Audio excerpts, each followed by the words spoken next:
I was finishing up a call with the city council when I heard it. A blood-curdling scream that tore through the quiet afternoon. It was my daughter Emily. My heart dropped into my stomach as I tossed my phone aside and sprinted out the front door, not even bothering to close it behind me. The sun was glaring down, casting long, sharp shadows across our driveway, but all I could see was the small, terrified figure of my daughter near the curb. Emily was sobbing uncontrollably, her arms reaching desperately for her motorized wheelchair, which was being hitched to the back of a tow truck like it was some abandoned piece of junk. Standing nearby with a clipboard in hand and a smug grin stretched across her face was Deborah Hill, or as the neighborhood had come to know her, HOA Karen. She was barking orders at the tow driver, completely ignoring Emily's cries. I felt my blood boil as I raced toward them, my mind struggling to process what I was seeing. Emily's wheelchair wasn't just her mode of transportation. It was her independence, her pride. Covered in colorful stickers and decorations she had picked out herself, it represented every ounce of strength she had after the accident.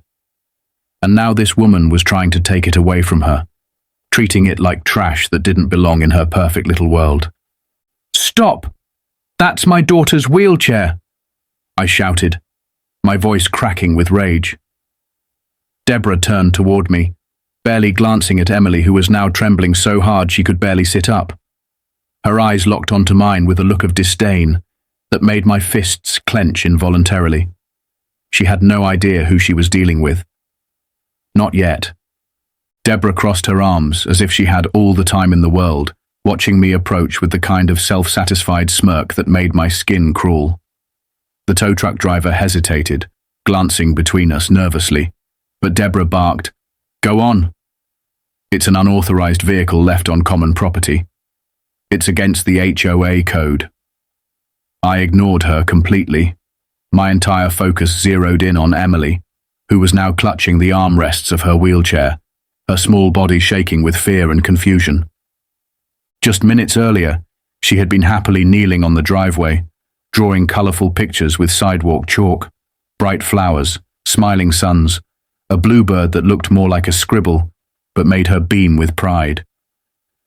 Her wheelchair had been parked carefully at the edge of the driveway, close enough for her to reach if she needed it, but out of the way of anyone passing by. She had been playing, living, just being a little girl. And now that simple act of joy had been turned into a weapon against her. "Daddy, please," she whimpered, her tiny hands clinging desperately to the frame as the tow driver tightened the straps, yanking at her wheelchair like it was some abandoned bicycle. I dropped to my knees, my hands moving frantically to unhook the tow lines before any more damage could be done. Emily's chair jerked under the tension, nearly toppling her over, and I caught her just in time, pulling her close, feeling the tremors that ran through her small frame. My heart pounded painfully against my ribs as I whispered that everything would be all right, even as rage threatened to consume me whole. "What are you doing?" I demanded, the words slicing out sharper than I intended. Deborah barely blinked. "Vehicles left unattended on sidewalks are subject to removal," she recited coolly, as if quoting Holy Scripture. "And that eyesore has been sitting there all morning. It's a blight on the community's appearance." I stared at her, barely believing the bile that poured so easily from her mouth. My daughter's wheelchair, her independence, her freedom. An eyesore, a violation. My hands trembled with barely contained fury as I looked from her sneering face to the thick packet she now waved in front of me. "Section 4.2 of the Community Standards," she snapped. "No abandoned objects, no unsightly items left in public view." Emily pressed her face against my chest, sobbing harder now, her little body folding inward under the weight of humiliation. She hadn't abandoned anything. She had left her wheelchair beside her so she could create a world of color on a grey driveway, a small patch of joy in a neighborhood obsessed with appearances. And this woman, this petty tyrant, had seized on that innocence and twisted it into something shameful. The realization hit me like a fist. Deborah hadn't stumbled across an unattended wheelchair and decided to help. She had watched my daughter through her pristine windows, seen a disabled child daring to be visible, daring to be happy, and she had chosen to act out of pure, calculated cruelty. This wasn't about rules. It was about control. About punishing someone she thought didn't fit into her perfect little fantasy of Oak Meadow Estates. I pulled Emily closer, shielding her from the tow truck, from Deborah's venomous gaze, from the neighbors who had begun to gather but didn't yet know the full story. She didn't deserve this. No child deserved this. And standing there on that cracked driveway, with my daughter's chalk drawings smeared under the tires of a tow truck that should never have been called, I realized one thing with brutal clarity. Deborah Hill had picked the wrong little girl to mess with, and the wrong father to underestimate. Deborah crossed her arms, as if she had all the time in the world, watching me approach with the kind of self-satisfied smirk that made my skin crawl.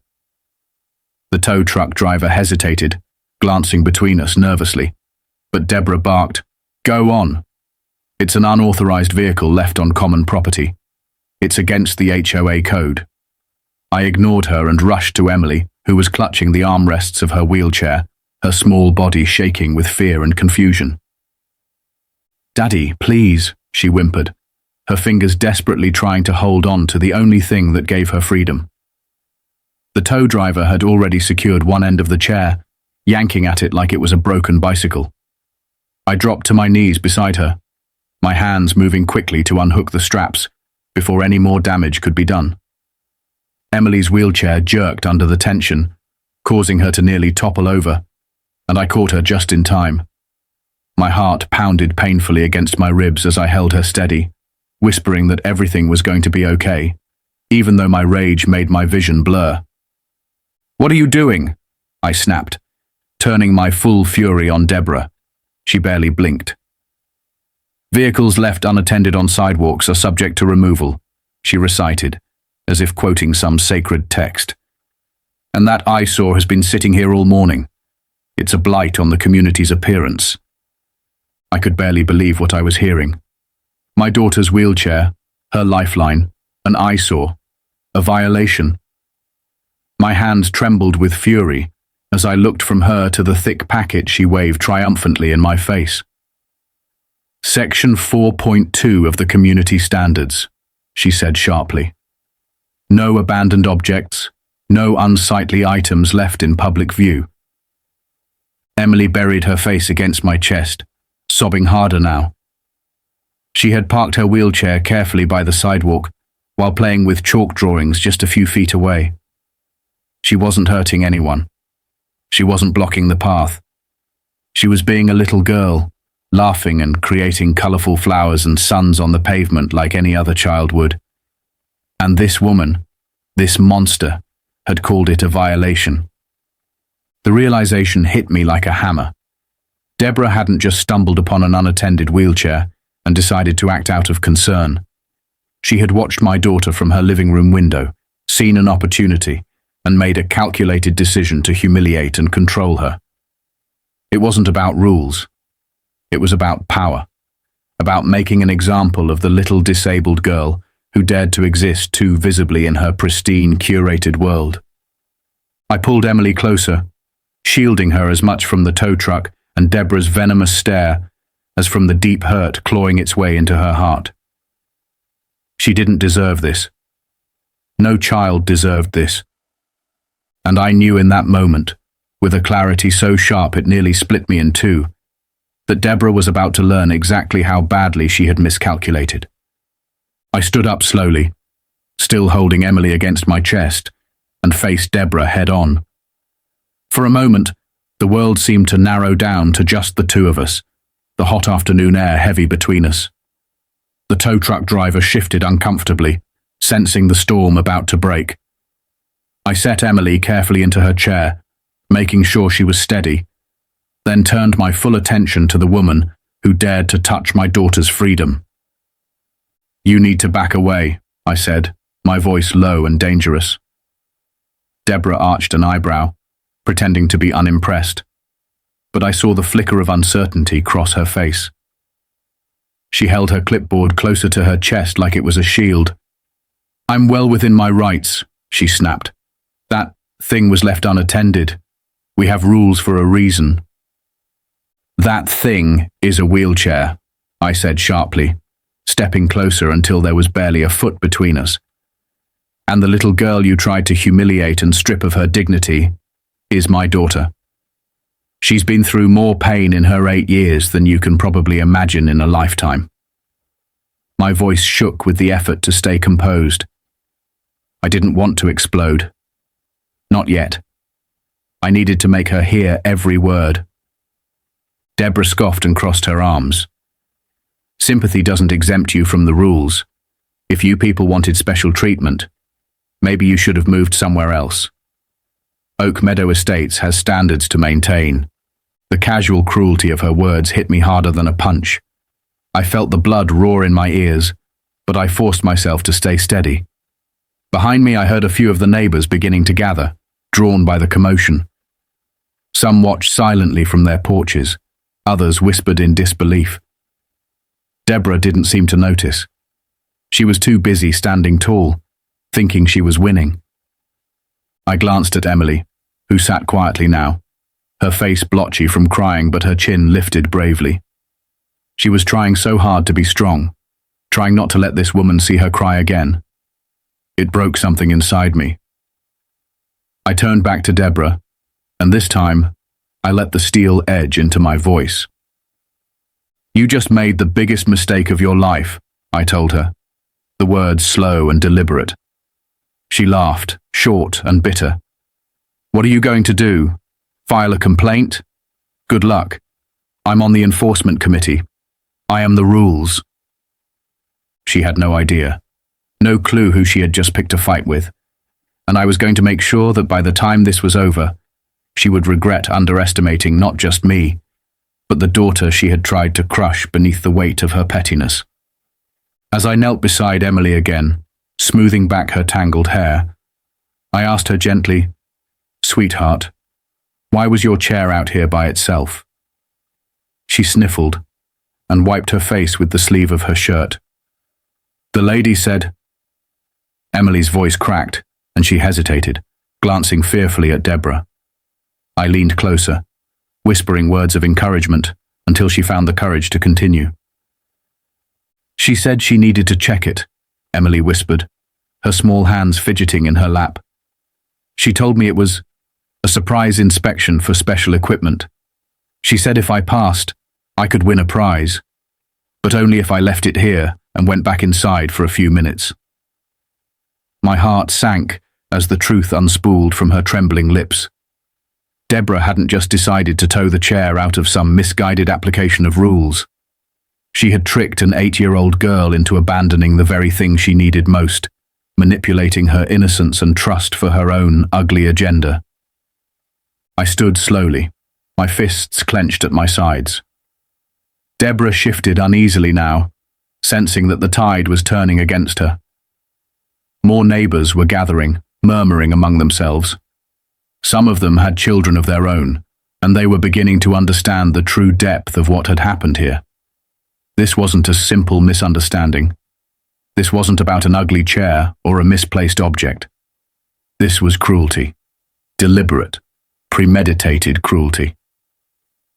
I placed a protective hand on Emily's shoulder, feeling the fury bubbling just beneath the surface. Deborah had seen a little girl's wheelchair as nothing more than a nuisance. She had weaponized her position in the HOA to target a child who had already lost more than anyone her age should have to bear, and she had done it with a smile on her face. She thought this was over. She thought she had won. But Deborah had only just begun to understand what real consequences looked like. I stood there for a long moment, breathing hard, forcing myself to stay calm. Every instinct in me screamed to tear into her right then and there, to unleash everything I knew. But I held back. Not yet. There was something much more satisfying about letting her fall into her own trap first. Deborah straightened her posture, mistaking my silence for surrender. She turned to the tow truck driver again, waving him on impatiently as if I were nothing more than an annoying distraction. Inside, a different kind of resolve hardened. I wasn't just Emily's father. I wasn't just some angry parent yelling on the curb. I was the newly elected mayor of this town, a title Deborah clearly hadn't bothered to learn, and with it came the authority to dismantle every corrupt practice she thought she ruled over. She had no idea that the man she was mocking held the power to expose her, to drag every one of her abuses into the unforgiving light of public record. I gave the tow driver a sharp look and said, in a voice colder than steel, "If you move that chair another inch, you'll be facing felony charges." His eyes widened. He dropped the tow strap immediately and muttered an apology before scrambling back into his truck. Deborah's mouth opened in outrage, but no sound came out. She could feel it now. Something had shifted, and for the first time, she realized she wasn't in control. I leaned down and scooped Emily into my arms, her small body trembling against mine, and as I carried her inside, I didn't say another word. Deborah watched us go, still clinging to her clipboard like it could save her. I let her think she had won a small victory. I wanted her comfortable, smug, arrogant, because very soon I would pull the rug out from under her so completely that she'd never see it coming. The day Deborah Hill decided to humiliate my daughter was the day she unknowingly declared war on the wrong man. And I planned to make sure she never forgot it. As soon as I got Emily settled back inside, I kissed her forehead and promised her that she didn't have to worry anymore. She clung to me for a moment longer, her tiny fingers gripping the fabric of my shirt, before finally letting go and curling up on the couch with her favorite stuffed bear. I stood there for a moment, watching her, feeling the weight of what had just happened settle into my bones. Then I turned, my mind already racing ahead. I grabbed my phone and stepped back outside. Deborah was still there, pacing near the curb, talking angrily into her own phone. I didn't need to guess who she was calling. She was trying to cover her tracks. But it was too late for that. I raised my phone and started recording, making sure to capture everything. Her ranting, her smug admission that the wheelchair was an eyesore, her dismissive attitude toward my daughter's needs. Every word, every sneer was preserved, evidence she couldn't erase no matter how many favors she thought she could call in. I wasn't alone for long. Neighbors started to trickle out from their houses, drawn by the shouting and the sight of the tow truck, now awkwardly backing away. Mr. Patel from across the street approached first, shaking his head in disbelief. "I saw the whole thing," he said grimly. "If you need a witness, count me in." Soon others chimed in. Parents, seniors, even a teenage boy who had recorded the incident on his phone from his upstairs window. Within an hour, I had more than a dozen statements, photos, and videos. Each neighbor had a different angle, a different piece of the puzzle, but they all told the same story. Deborah Hill had targeted a disabled child, manipulated her, and tried to steal her mobility, all in the name of her twisted version of community pride. She thought she was invincible behind the HOA rules. She thought she was untouchable. But now, I had everything I needed to tear that illusion apart, piece by piece. The night of the HOA meeting, the community center buzzed with low, uneasy chatter. Rows of folding chairs lined the room, and the usual faces, those who had nodded politely at block parties but never said more, were gathered together under the sterile fluorescent lights. Emily clung to my hand, her wheelchair decorated proudly with new butterfly stickers we had added together that morning. I had asked her if she wanted to stay home, but she had shaken her head fiercely. She wanted to be there. She wanted to see this through.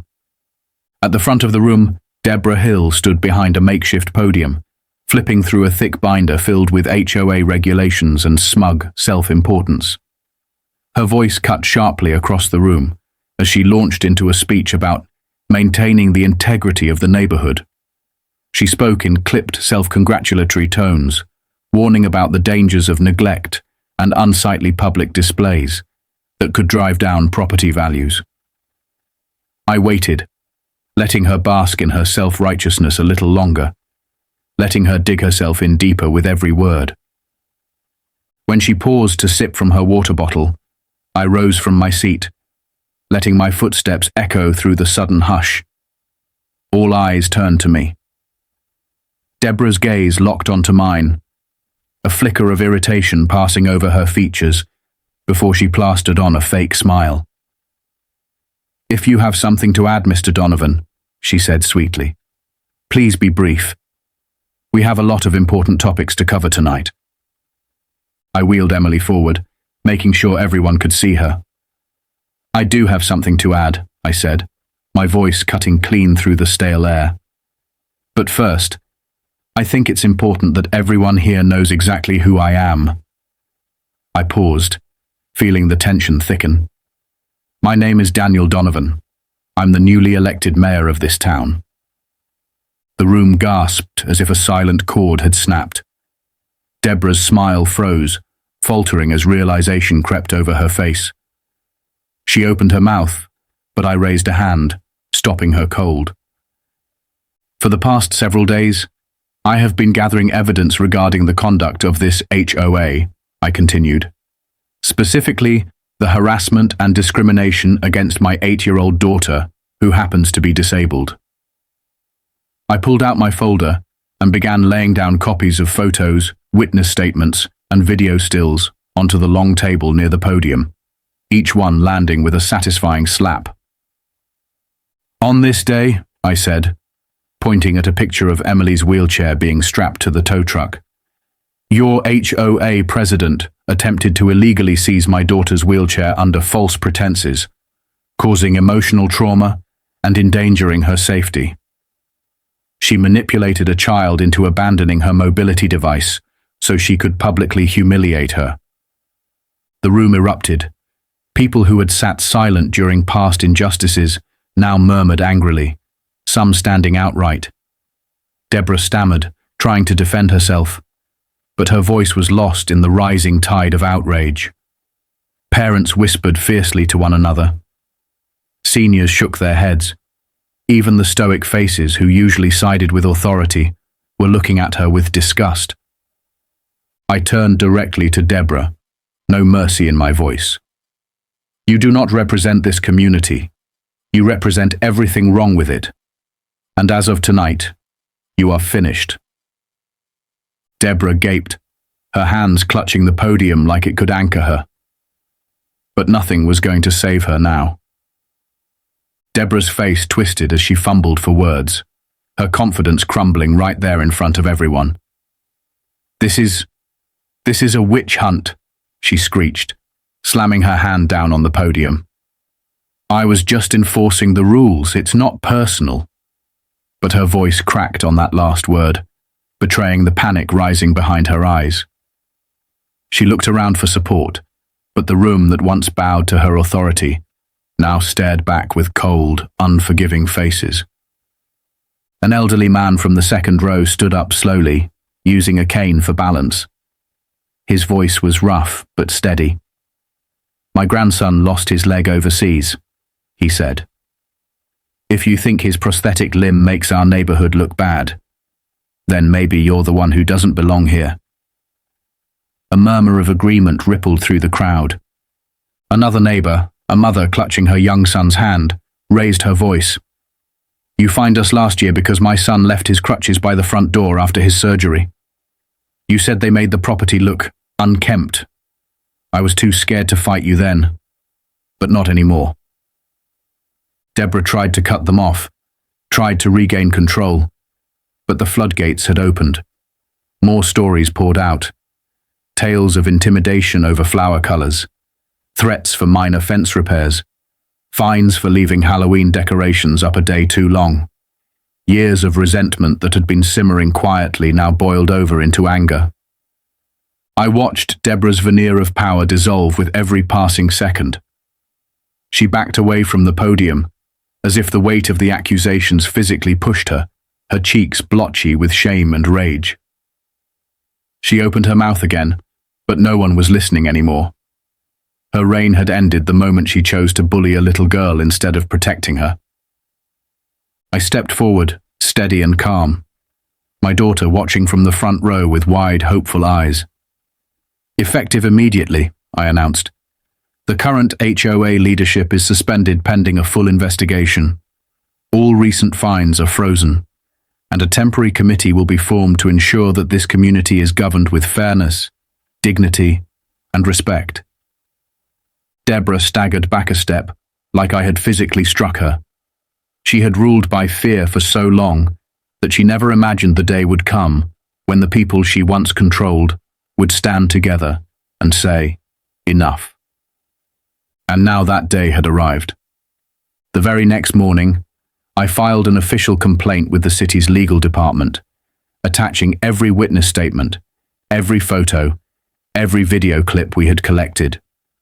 Within days, an official investigation into the HOA began, and Deborah's name was stamped across every page of it. The city auditors combed through 5 years of records, and what they found was even uglier than I had imagined. Hidden fees that had quietly bled homeowners dry. Fines issued without proper notice.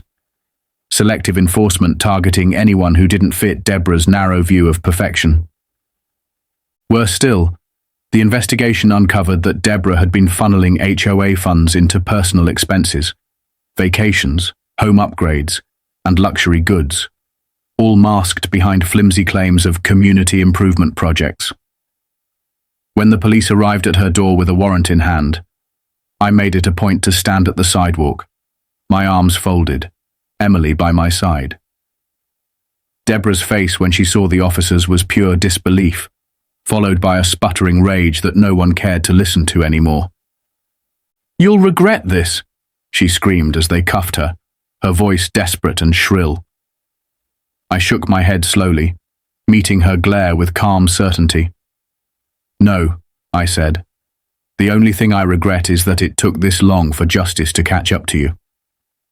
As the patrol car pulled away, a small crowd of neighbors applauded quietly, some wiping tears from their eyes. It wasn't just about what Deborah had done to Emily. It was about every silent wound she had inflicted on the community. And now, for the first time in years, there was hope that things could change. Justice hadn't just been served. It had arrived like a tidal wave, washing away the fear and bitterness she had planted, and leaving behind something new.